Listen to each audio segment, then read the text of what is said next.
자, 오늘 3장 14절부터 24절까지 말씀을 통해서 심판 속에서 구원을 발견하십시오 라는 제목으로 하나님의 말씀을 선포하겠습니다. 하나님께서는 타락한 인간에게 심판을 선언하십니다. 에덴 동산에서 내어 쫓고 인간은 고통과 수고를 당해야 한다 이렇게 선언하시죠. 그런데 그 선언 가운데 여기 3장 15절의 말씀이 기록되어 있는 것입니다. 3장 15절의 말씀을 원복음, 원시복음 그래요. 그러니까 복음의 아주 첫 번째 형태, 시초의 형태.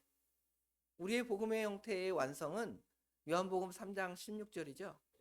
하나님이 세상을 이처럼 사랑하사 독생자를 주셨으니 이는 저를 믿는 자마다 멸망하지 않고 영생을 얻게 하려 하심이라. 이것이 복음의 핵심인데 그 복음이 처음부터 아담 때부터 그 말씀을 우리에게 명확하게 주신 것이 아니라 타락한 아담에게 심판을 선언하시면서 여기 3장 15절 내가 너로 여자와 원수가 되게 하고 내 후손도 여자의 후손과 원수가 되게 하리니 여자의 후손은 네 머리를 상할 것이요 너는 그의 발꿈치를 상하게 할 것이니라 라는 최초의 복음을 우리에게 선언하셨습니다. 어제는 하나님의 찾아오심을 말씀드렸죠. 인간의 범죄는 하나님이 우리 인간을 버리실 것이다. 버렸다면 찾아오지도 않겠죠. 사람은 매정해서 한 번 버리면 끝이에요. 고장난 어떤 물건이 있으면 갖다 버리면 그것을 다시 찾지 않습니다. 그러나 인간의 생각과 달리 하나님은 아담을 찾아오셨다고 그랬습니다. 하나님의 찾아오심은 타락 전에는 기쁨이에요. 우리가 타락하지 않았다면 하나님이 우리를 늘 찾아오시고 우리는 하나님을 찾아가서 하나님을 예배하면서 기쁨으로 살았겠지요. 그러나 인간이 타락한 후에는 하나님을 만나는 것이 무섭고 두렵습니다. 하나님을 잘못 만나면 죽습니다. 구약시대에는 성소와 지성소 그 안에 대제사장들이나 또는 양이나 소의 피를 가지고 들어간 자만이 하나님의 은혜를 받았는데 그러지 않고 함부로 들어갔다가는 거기서 죽음을 맛볼 수밖에 없죠. 그럼에도 하나님께서는 인간을 찾아와서 당장 죽어버려라 하지 않으셨습니다. 그러지 않으시고 심판은 하시되 책망은 하시되 생명의 길과 구원의 길을 여십니다. 그럼에도 인간은 어떻게 했죠? 그 근본을 알지 못하고 내가 벌거벗었으므로 창피해서 숨었습니다. 그리고 너 왜 잘못했느냐 하니까 네 잘못했습니다. 그런데 하나님께서 내게 주신 하와 때문에 그랬습니다. 내 아내 때문에 그랬습니다. 하와라는 이름은 이제 오늘 뒤에 나오는 이름이고 내 아내가 그렇게 해서 내가 선악과를 따먹었습니다. 또 하와는 뭐라 그래요?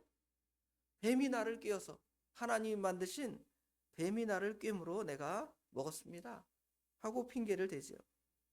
그럴 때 이제 하나님께서 끝까지 핑계만 대다니 종아리 10대 맞을 거 한 20대 30대 맞아야 되겠다 그렇게 할 거 아니에요. 사람들은 그러지 않으시고 그래도 그들을 징계하신 가운데 심판을 선언하신 가운데 구원을 선언하신 말씀이 오늘 본문의 핵심입니다. 자, 오늘 하나님의 처벌, 하나님의 조치에 대해서 선고해 보겠습니다. 먼저는 뱀에 대한 하나님의 처벌입니다. 뱀에 대한 저주이죠. 14절에 보면 여호와 하나님이 뱀에게 이르시되 내가 이렇게 하였으니 내가 모든 가축과 들의 모든 짐승보다 더욱 저주를 받아 배로 다니고 살아있는 동안 흙을 먹을지니라 그랬죠. 여기 뱀은 두 가지 의미를 다 포함합니다. 실제의 뱀, 마귀의 도구로 사용된 뱀에 대한 하나님의 처벌로서 뱀은 다른 모든 짐승보다 낮아지게 될 것입니다. 배로 다닌다는 것이죠. 사람이 기어다니지 않잖아요. 사람은 서서 두 발로만 다닙니다. 들짐승들은 네 발로 다니겠죠.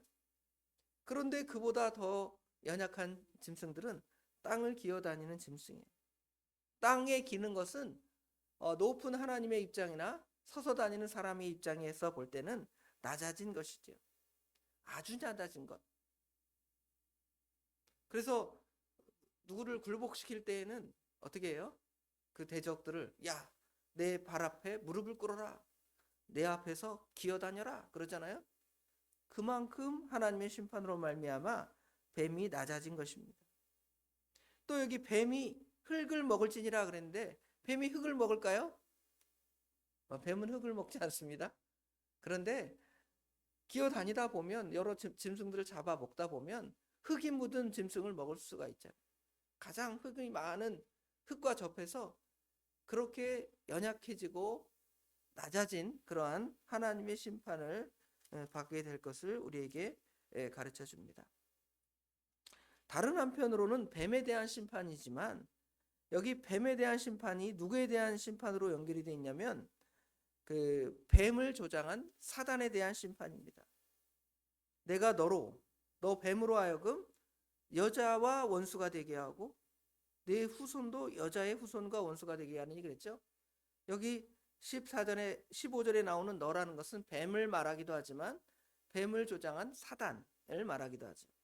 사단을 여자와 원수가 되게 합니다. 왜냐하면 여자가 그 뱀의 말을 들어서 심판을 받았기 때문에 그 뱀을 싫어할 수밖에 없는 것이죠. 그런데 그 뱀은 누구의 조장을 받았어요? 사단의 조장을 받았으니까 여자들은 사단을 싫어할 수밖에 없고 사람들은 사단을 싫어할 수밖에 없죠. 단 조건이 있습니다. 구원받은 사람들이 사단을 싫어하는 것이죠. 특별히 여자의 후손이신 예수 그리스도는 사단과 극한 원수가 될 수밖에 없는 것입니다. 사단은 영원히 멸망당할 대상으로 이제 하나님은 규정하시고요. 그 사단은 영원히 회개할 수 없고 하나님께 돌이킬 수 없는 영원한 저주를 받은 영이 된 것입니다. 사단에게서는 어떠한 선한 것도 나올 수 없습니다. 그러므로 성도는 그 사단을 멀리하고 사단을 정죄하고 사단의 유혹에 넘어가지 않아야 돼요. 사단의 시험은 우리가 어제도 말씀드렸지만 사단이 우리를 시험할 때에는 악한 모습으로 기괴한 모습으로 너 내 말 안 들으면 죽어 그러지 않으십니다. 아주 은밀하게 와서 죄를 짓게 하는 거예요. 은밀하게 여러분의 마음을 자극합니다.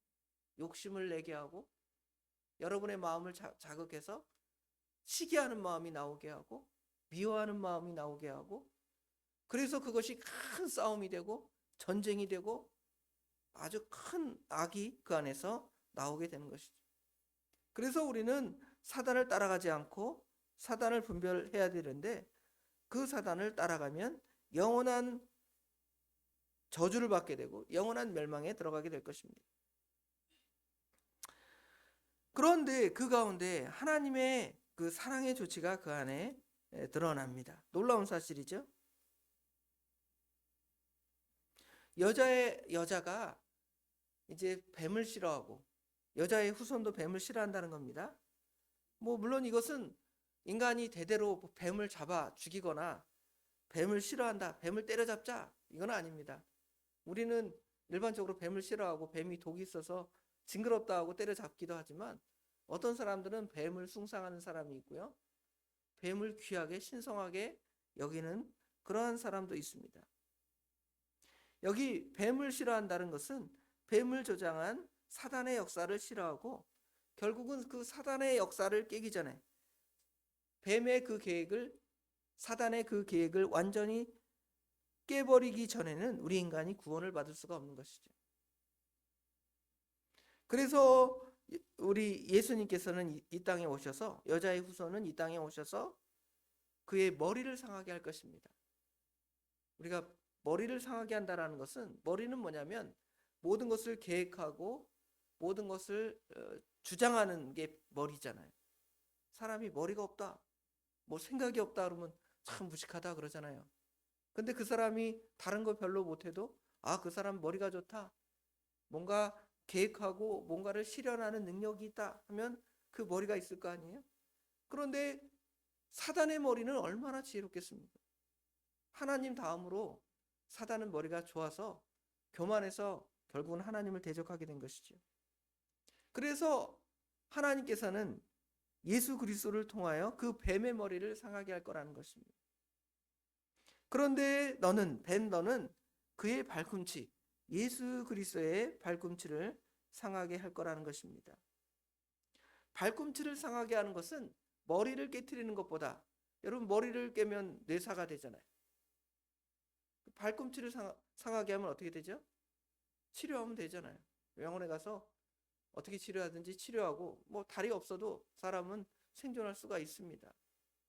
그런데 머리가 없으면 생존할 수가 있습니까? 없습니까? 생존할 수가 없게 되는 것이죠. 하나님의 심판은 어미합니다. 머리를 박살낼 정도의 어미한 심판이지만, 뱀은 하나님의 뜻을 대적해서 겨우 예수님의 발꿈치를 물습니다. 여기 예수님의 발꿈치를 문다는 것은 예수님을 십자가에 못 박는 것입니다.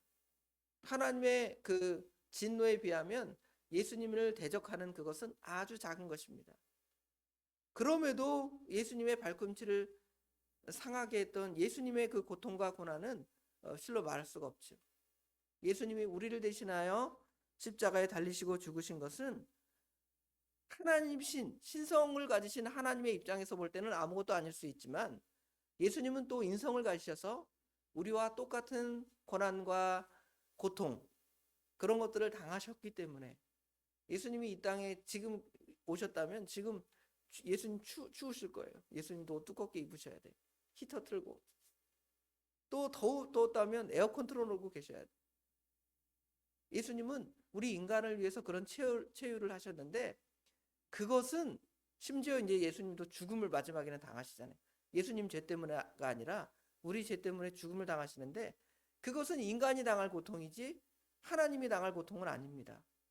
그런데 하나님께서 뱀을 완전히 죽이시고 영원한 지옥불에 던지는 그것보다 예수님이 당하신 그것은 어떻게 보면 발꿈치를 상하게 하는 정도의 약한 것입니다. 그러므로 그것을 통하여 하나님께서는 우리에게 구원을 허락하신 것이죠. 하나님은 뱀을 심판하고 그 다음에 이제 사람들에 대한 징계의 내용을 여기 16절부터 24절에 말씀하시는데, 징계를 먼저 내리시기 전에 뭘 선언하시죠? 구원을 선언하십니다. 우리 그런 거 얘기하잖아요. 야, 지금 두 가지 소식이 있는데, 한 소식은 아주 슬프고 나쁜 소식이고, 한 소식은 아주 좋고 행복한 소식이야. 그럼 어느 것부터 들을래? 그러면 여러분 어때요? 나쁜 것부터 먼저 얘기해봐. 아니, 좋은 것부터 먼저 얘기해봐. 그러잖아요. 그런데 하나님께서는 우리에게 나쁜 것, 하나님의 심판을 내리시기 전에 먼저 약을 먹이는 거예요.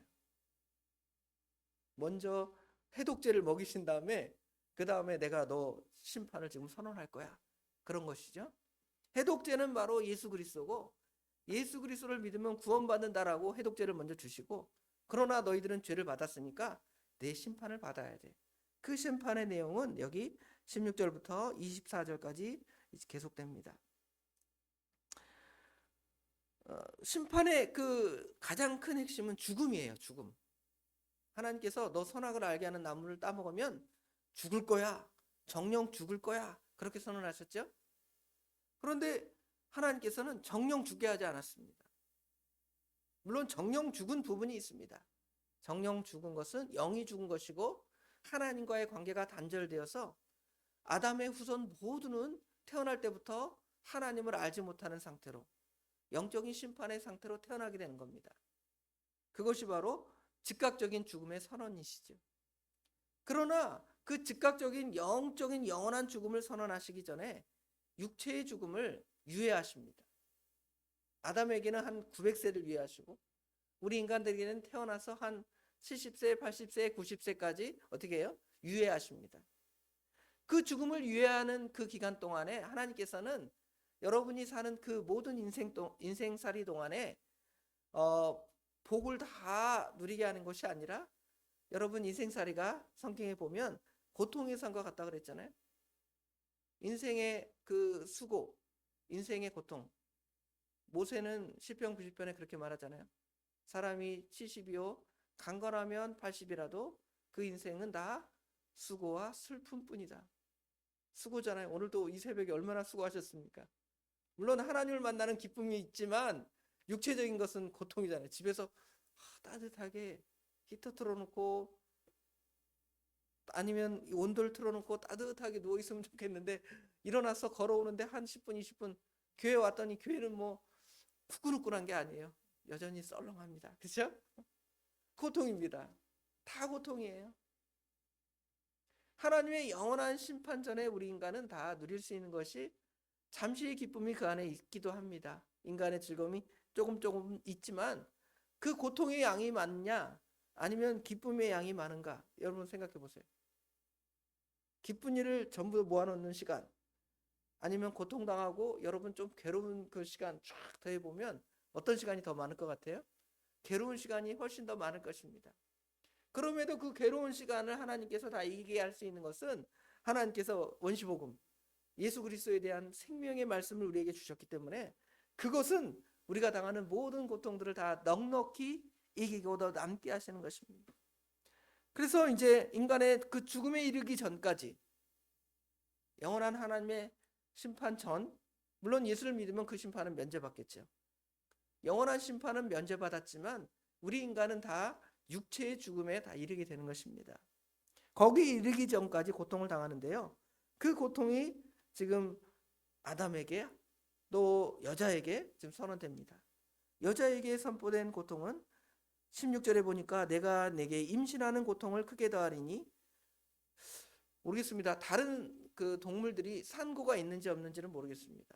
뭐 소나 양이나 돼지가 새끼를 낳을 때 얼마나 고통을 당할까? 그거는 잘 저희들이 정확히는 모르지만 여자가 자녀를 낳는 고통은 누구보다 심하다고 말한다고 합니다. 저는 그런 고통을 안 당해 봤지만 우리 권사님들은 다 이런 고통을 당해 보셨을 거 아니에요? 그렇죠? 그 임신하는 고통을 크게 더하게 합니다. 인생에 뭐가 제일 괴로웠느냐, 제일 힘들었느냐 그러면 아마 우리 그 여성분들은, 여자분들은 다 아이를 낳을 때 제일 힘들었습니다. 이렇게 할 거예요. 그렇죠?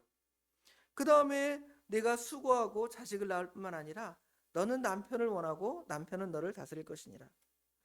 하나님께서 아담과 하와를 만드셨을 때 하와가 더 지혜롭게 만들었다 그랬잖아요.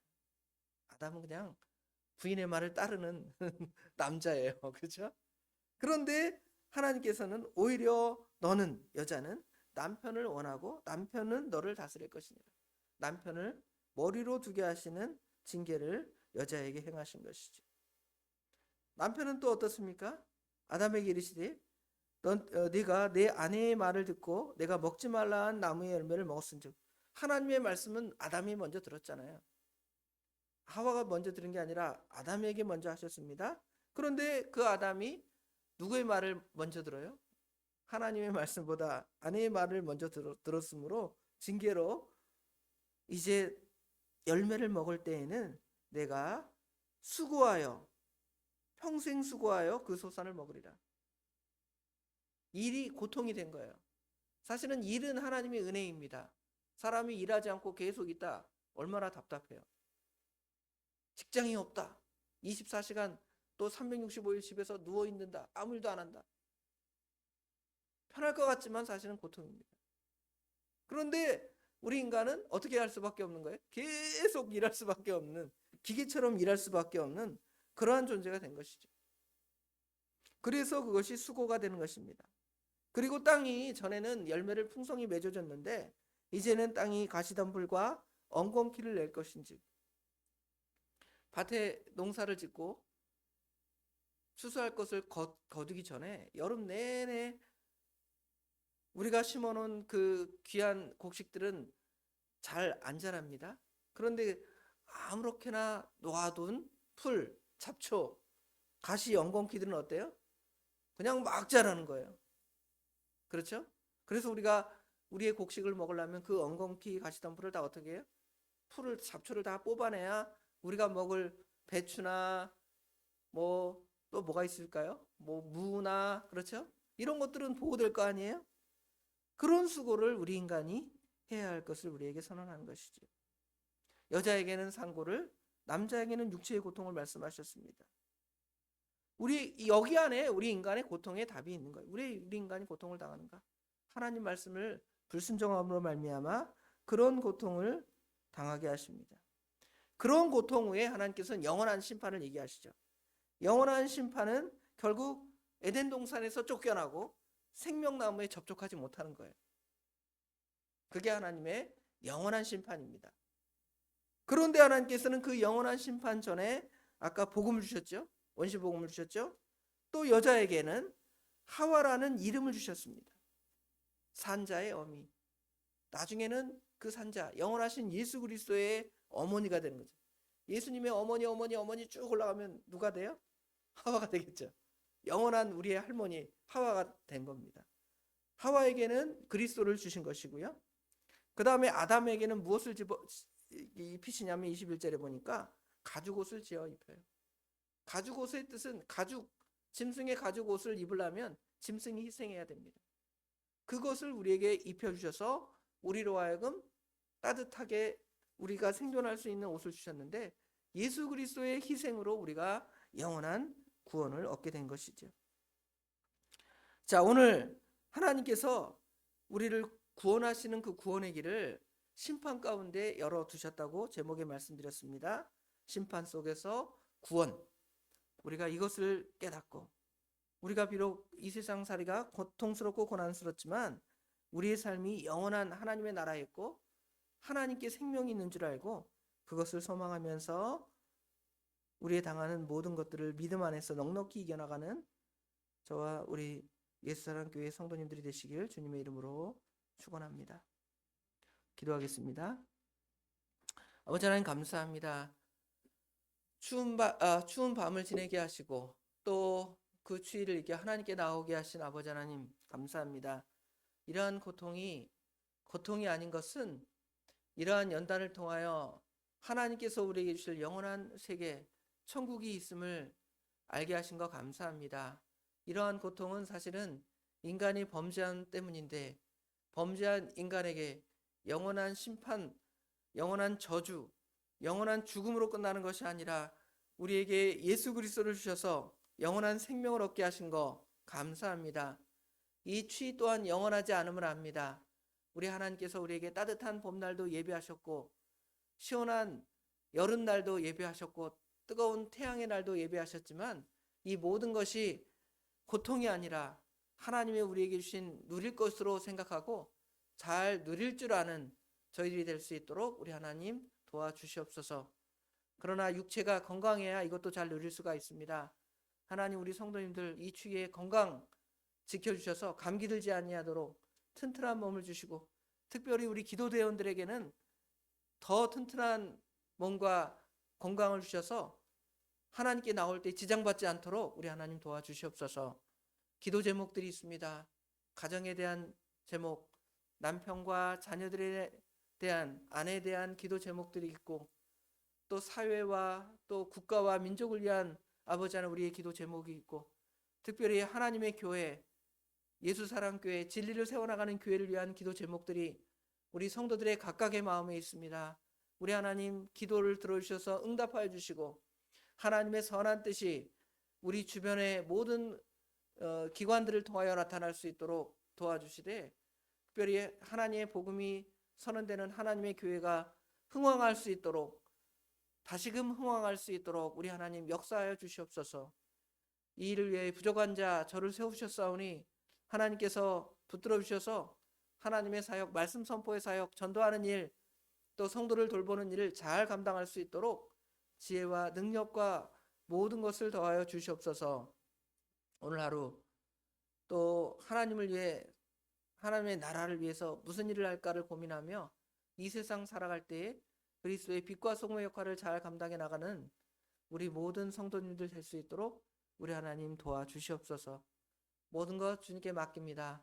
우리 주님께서 친히 함께하여 주실 줄 믿사오며 예수님의 이름으로 간절히 기도드리옵나이다. 아멘.